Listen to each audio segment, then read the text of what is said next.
நல்லா காரசாரமான சுவரொட்டி ஈரல் கிரேவி எப்படி பண்ணுறதுன்னு பார்க்கலாங்களா? சும்மா டக்குன்னு பண்ணிடலாங்க. பட் ஆனால் அதே சமயம் அவ்வளோ சத்துக்கள் இருக்குங்க. அயன் குறைபாடெல்லாம் உள்ளவங்க அட்லீஸ்ட் வாரத்தில் ஒரு தடவையாவது இதெல்லாம் ஆட் பண்ணிக்கணும்.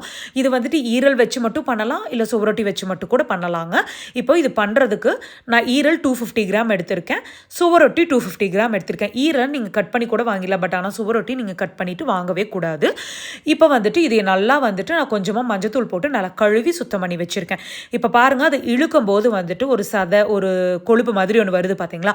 அதை மட்டும் நீங்கள் கட் பண்ணி எடுத்தாலே போதுங்க.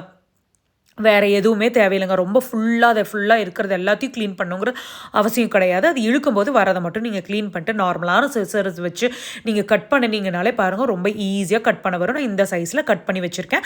ஸோ நான் அதே சைஸில் வந்துட்டு ஈரலையும் வந்துட்டு கட் பண்ணி வச்சுக்கிறேங்க.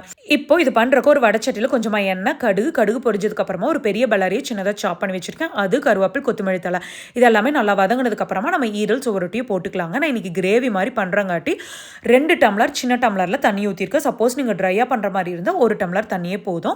இப்போ கொஞ்சமாக மஞ்சத்தூள், உங்கள் காரத்துக்கு இப்போ வரமிளகாத்தூள், ஒரு பெரிய டேபிள் ஸ்பூன் மல்லித்தூள், ஒரு சின்ன டீஸ்பூன் கரம் மசாலா, ஒரு சின்ன டீஸ்பூன் வந்துட்டு மட்டன் மசாலா. அது ஆப்ஷனல் தாங்க, உங்ககிட்ட இருந்தால் ஆட் பண்ணிக்கலாம். அப்புறம் இதுக்கு தேவையான அளவு கொஞ்சமாக உப்பு போட்டுக்கோங்க. நல்லா கலக்கி விட்டு மூடி போட்டிங்கன்னா 5 நிமிஷத்தில் அழகாக வெந்துருங்க. இப்போ கடைசியாக வந்துட்டு கொஞ்சமாக வந்துட்டு பெப்பர் தூள், அதுக்கப்புறம் கை நம்ப வந்துட்டு தேங்காய் பூ இதை போட்டு நல்லா கலக்கி விட்டு இறக்கிட்டிங்கன்னா அடடடடா சாப்பாட்டு கூட வச்சு சாப்பிட்டு பாருங்க. சும்மா பட்டாசான ஃபீலாக இருக்கும். கண்டிப்பாக ட்ரை பண்ணி பாட்டு எப்படி இருந்துச்சுன்னு கமெண்ட் பண்ணுங்கள். இந்த வீடியோ பிடிச்சிருந்துச்சுன்னா பசு வ்ளாக்ஸ்க்கு சப்ஸ்கிரைப் பண்ணிக்கோங்க.